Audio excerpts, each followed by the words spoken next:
ఈ ఉరుకుల పరుగుల జీవితంలో మనం గెలవడానికి ఎంత వేగంగా పరిగెడుతుంటామంటే మన వెనకే నిలబడ్డ వాళ్ళని కూడా చూసుకోలేనంత వేగంగా.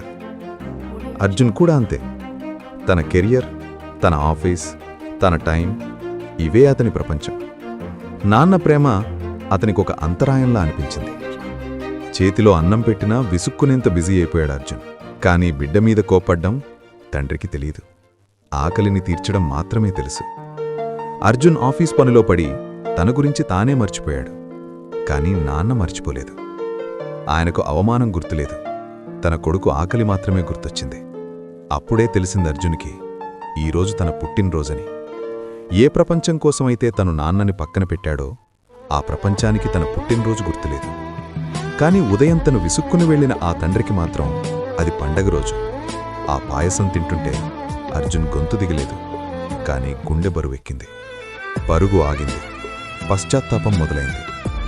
ఇంటికి వెళ్లగానే కనిపించిన నాన్న ఆయనింకా కొడుకు రాక కోసమే ఎదురుచూస్తున్నారు.